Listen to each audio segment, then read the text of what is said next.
A bill going through the state legislature would bring police chases to a halt unless the person being chased is suspected of committing a serious crime. But police say that could have serious effects on public safety. It comes after a flurry of legal trouble in Priceville. You may recall back in September, police officer Gary Chapman chased Archie Hale, suspected of a DUI, into Hartselle.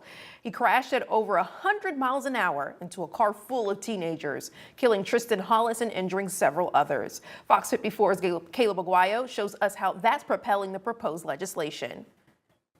In the wake of the deadly police chase that killed 17-year-old Tristan Hollis at this intersection last year, lawmakers are now working on changes to pursuit policies across the state. A new bill in the state legislature could strictly limit when and where law enforcement can pursue suspects. The bill was introduced on January 13th by State Senator Arthur Orr. It aims to regulate police pursuits, removing a lot of the discretion that individual officers now have. It reads, under existing law enforcement officers may pursue suspects into neighboring jurisdictions and across state lines for certain offenses. This bill would create a standard that state, county, and municipal law enforcement agencies shall follow when developing and implementing vehicular pursuit policies. The bill, titled the Tristan Hollis Memorial Act, would prevent officers from pursuing a chase unless they have probable cause that someone has committed a violent crime from a narrow set of Class A felonies. Those crimes are the ones you see on your screen, including murder, burglary, kidnapping, sexual crimes, domestic violence, arson, robbery, and terrorism. The bill would also allow officers to pursue anyone suspected of an offense that creates an immediate threat to the safety of another person. But according to local police departments, the bill would have a big effect on their ability to do their job. Hartselle Police Chief Alan McDearman tells Fox 54 he would like to see it amended to give officers a little more leeway.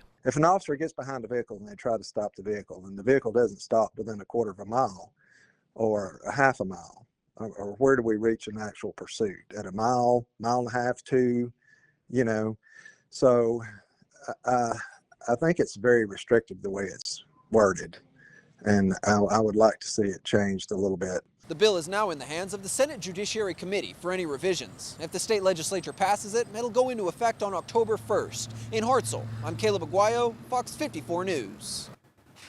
The goal of the legislation is to keep officers from crossing into other jurisdictions, as well as to prevent unnecessary pursuits that end in tragedy, like in the case of Tristan Hollis. You can read more about the bill on fox54.com. Now, the Tennessee Valley's certified most accurate forecast from the Fox 54 Weather Impact Team.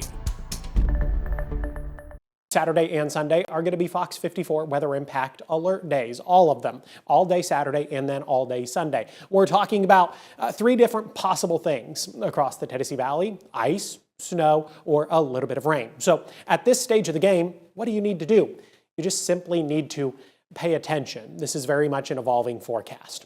One of three things are going to be possible. We could see some significant ice across the Tennessee Valley. That would have a massive impact both Saturday and Sunday. Or we could see more snow and little or no ice. That's still going to have a big impact, but it's easier to recover from snow. So the impact there is going to be much smaller. Or neither of these things happen and we just end up getting a really cold rain Saturday afternoon and Saturday evening. One of the big factors that's going to determine what we end up getting across the Tennessee Valley is this area of low pressure that's going to be hanging out over Texas by the time we get to the lunch hour on Friday. The exact track of this area of low pressure is going to play a really big part in determining what we end up getting. Let's say hypothetically the low tracks a little bit further to the south. Let's say along the Florida Panhandle or the Gulf Coast. We're going to get more snow and less ice. Let's say it tracks a little further to the north, say across central and south Alabama. We get more ice and rain and then less snow.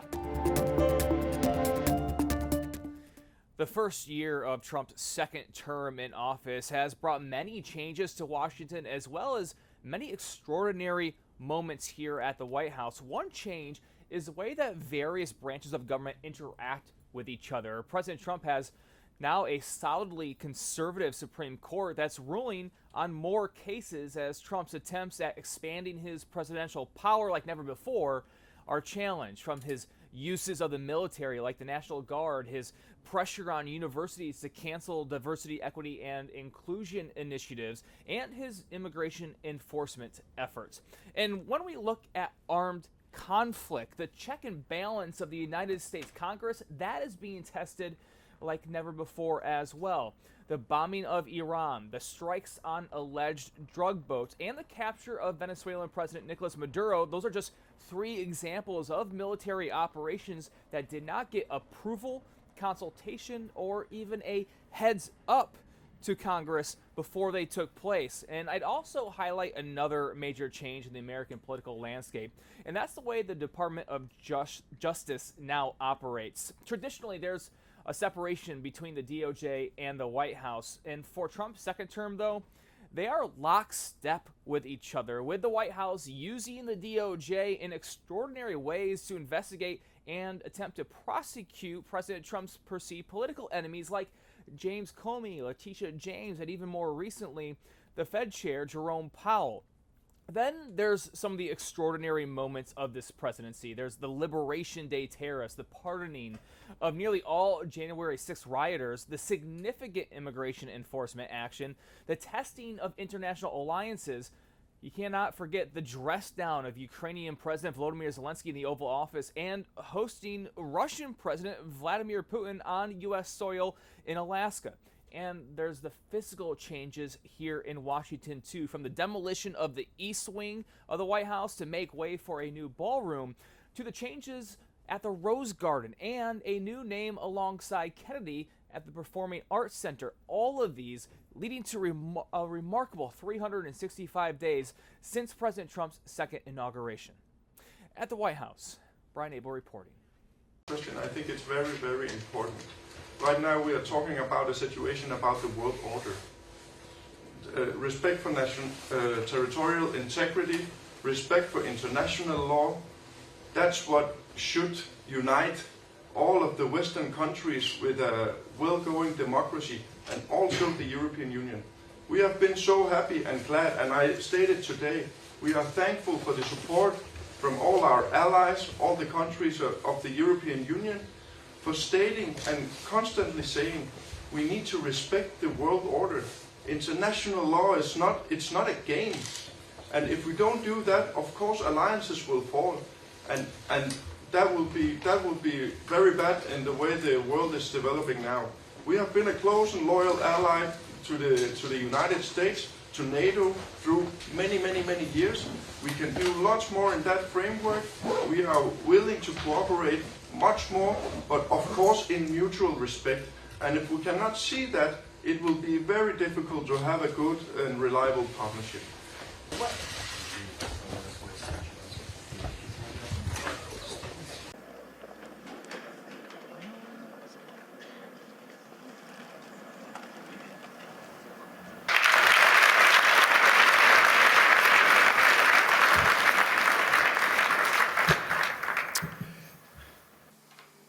It seems that every day we're reminded that we live in an era of great power rivalry, that the rules-based order is fading, that the strong can do what they can and the weak must suffer what they must.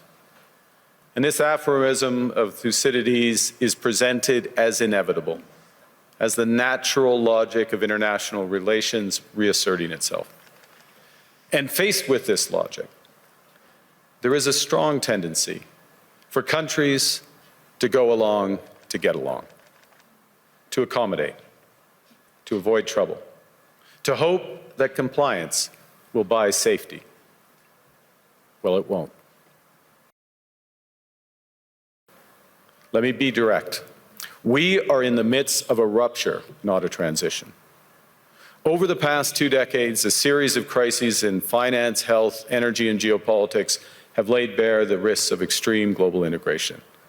But more recently, great powers have begun using economic integration as weapons.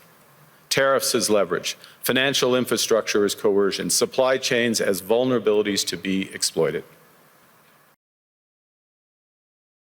On Arctic sovereignty, we stand firmly with Greenland and Denmark and fully support their unique right to determine Greenland's future.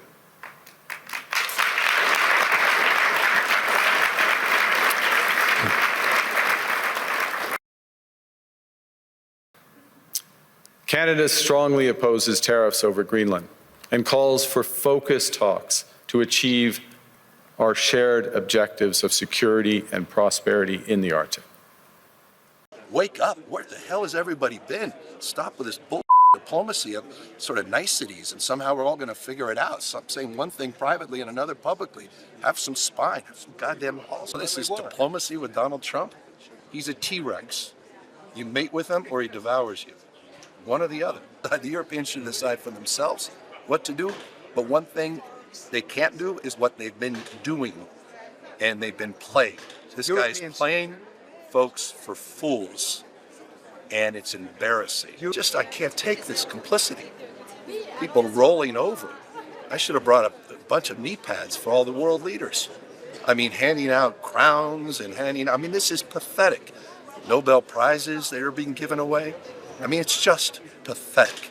And I hope people understand how pathetic they look on the world stage. It's time to get serious and stop being complicit.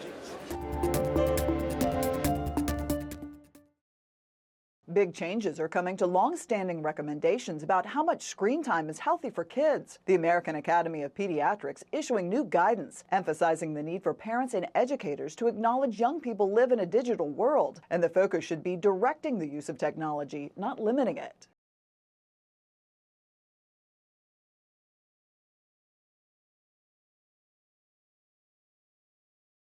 It's a major departure from previous guidelines that stressed limited screen time for kids. The Academy now says that's unrealistic, and parents should instead become more involved in their children's digital lives to make sure what they're exposed to is educational, not harmful. And experts say with AI now supercharging online interactions with young people, parents need to start teaching their kids about tech at an early age.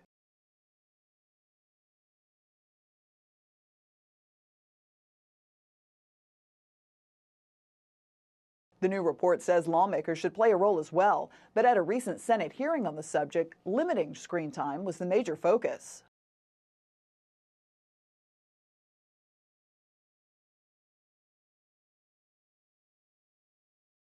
The Academy also says lawmakers should invest more in public resources like parks and libraries to give kids alternatives to screens. In Washington, Caroline Shively, Fox News. In the U.S., hospitalizations for flu in children younger than age 18 have the highest peak weekly rate in more than 15 years. And in the latest week of data, there were 15 flu-related pediatric deaths for a total of 32 reported child deaths associated with flu this season. The CDC says 90% of those who died were not fully vaccinated against flu. Children, especially under the age of 2, they're pretty small. And when they're still small, you get something that's just so inflammatory, like influenza. When it gets into your lungs, it causes a lot of inflammation. Dr. Frank Esper with Cleveland Clinic Children says the best protection against severe disease is for adults and children 6 months and older to get a flu shot. By protecting yourself against influenza, you're also protecting everybody in your family. Washing hands and highly touched surfaces can also help prevent the spread. For young children, especially at preschool, Esper recommends an adult using an alcohol-based rub to remove germs.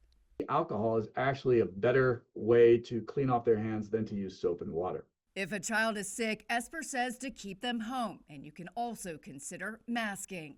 We masked up during the first rounds of COVID. We saw flu just drop, because everybody was staying away from each other, everybody was masking when they were out, and flu couldn't get through that. For Health Minute, I'm Mandy Gaither.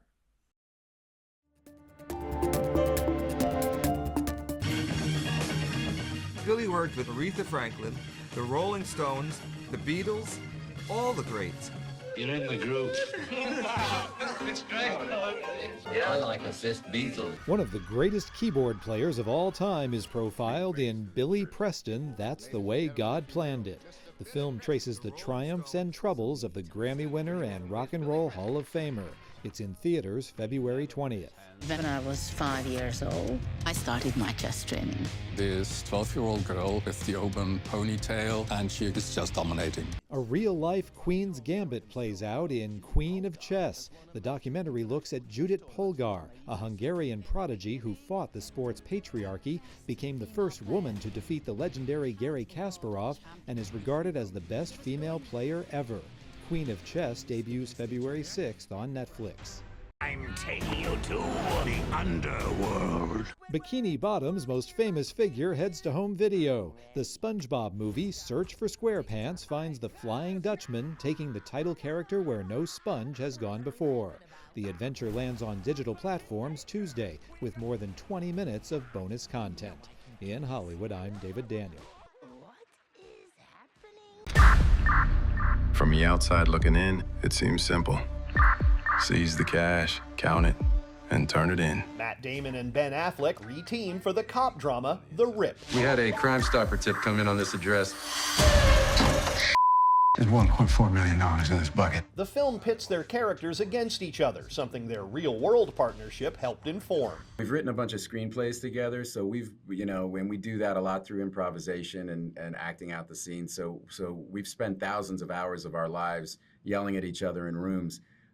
So it's nice to do it in front of a movie crew for once. Given our real relationship, and that then when you fracture that and ask, and present the idea that one of them is lying to the other, I just thought it presented for a really interesting opportunity for drama and a really great story, and also something to play with as an actor. You should just take whatever money you want and walk away before this goes really bad for all of us. Director Joe Carnahan kept the cast in a single location for a majority of the film's first act. When I watched the movie for the first time, it really works. The whole thing works, and you have to trust the director and trust where he's putting you, and you watch it and you go, whoa, like you can see it after, and I loved it. All I know is what we do right now and who we talk to matters. In Hollywood, I'm Rick Damigella.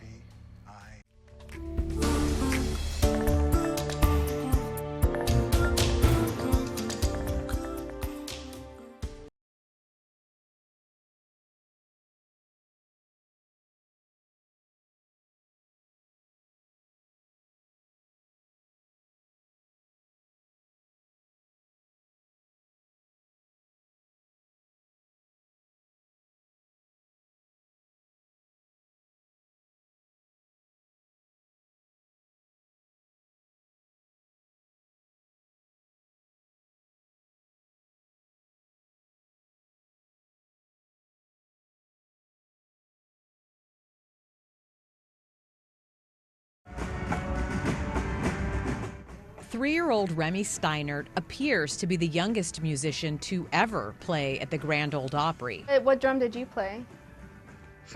I played with the snare drum. The snare drum, yes. I met Remy with his parents, Jessica and Alec, at their home in Sydney. An Air Force family, Alec was transferred to Offutt a couple of years ago. And then we moved here, and then we started noticing, like, he's really picking up beats. Like, he can do this. Jessica suspects she might have set the stage for this really early. Right after delivery, Louisiana doctors discovered Remy's heart defect. And within hours, the newborn and dad wound up flying on a medical jet to Dallas. There's like 15 doctors all sitting here hooking him up to everything. Alone in Dallas by himself with his newborn baby and didn't know what was going on. And so he constantly played Elvis for him. It's what Jessica did when she was expecting their son, play Elvis. The King's music played for 5 months while waiting for the baby's open heart surgery. And he became known as the Elvis baby because the only thing that would calm him down was especially his Burning Love by Elvis Presley. Now, with hundreds of thousands of social media followers, his parents say his heart beats to its own drum. After winning a contest, Remy was selected to perform Little Drummer Boy with the group For King and Country at the Opry last month. Words cannot describe that moment. To see him on stage just thriving and just living his best little life, and he has no idea, what he's been through. A loud crash and water thundering against the restaurant patio. Sitting here having lunch, and there's a large splash against the windows that was way higher than it should have been. Jeremy Way, sitting down for lunch, realized a car had driven off the boat ramp and into the water between two restaurants, Bubba's and the back deck on Shore Drive. He asked another customer if there was a person inside and immediately sprung into action.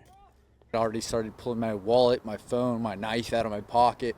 And once I realized that the car was about 15 meters in, I was like, I just jumped in. Hey, go to the back! Tell the clock to the back! Go to the back! Desperate calls from onlookers as they watched Way and three others try to break the windows and free the woman trapped in the sinking car. Way says the driver told him through the window she no longer wanted to live. She's like, I don't want to be here. I don't want to be here anymore. Like, it's leave me. She tried locking the doors initially. As they continued fighting the clock and breaking down the car windows, Way gave words of encouragement to the woman that it was not her time to die. Water started flooding in the inside and flooding in where she was. Oh, God. Oh, no, Jesus. No. The car vanishes from view as people watch in horror. Then, a breakthrough. Way and others successfully pull her to safety. Thank you, Lord. No. Jesus. Moments before it was too late. And then somebody threw me a rope, and then I just held on to her until we got all the way into the boat, until I got sent to the boat. A higher purpose in all of this. Remarkably, Way is a Navy Aviation Rescue swimmer who just happened to choose this spot to grab a bite to eat. He says he believes he was meant to be there so that woman could have a second shot at life. I got to get some lunch. It was meant to be, man. I'm an aviation rescue swimmer. I was here for a reason, so others may live. It's our motto.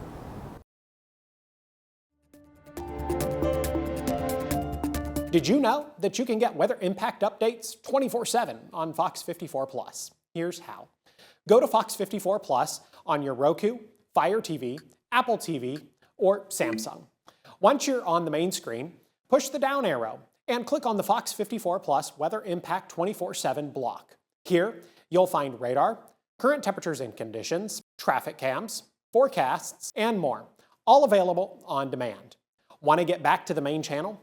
Just push the down arrow and click on the 24/7 stream button. It's your weather impact updates 24/7 on Fox 54 Plus. Start streaming today.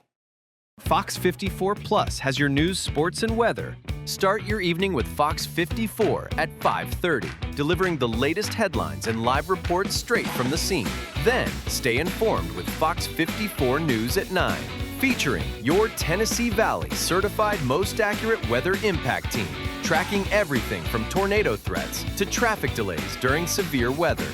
Fox 54 Sports Extra brings you more of what sports fans crave, with deeper insights, expert analysis, and all the action that matters most. On Fox 54 Plus, you'll also find Alabama politics, plus 24/7 weather radar and real-time forecasts to keep you ahead of the storm. Looking for a quick recap? Don't miss Fox 54 Week in Review, highlighting the biggest stories of the week.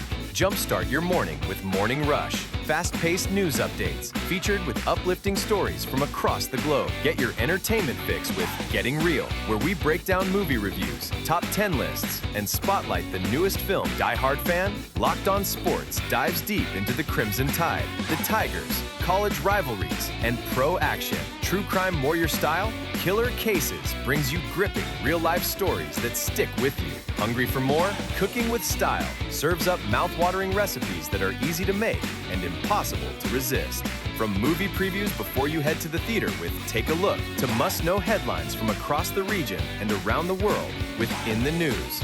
Watch all of these shows on demand and also on the Fox 54 News app, available on Android and iOS devices, streaming 24/7.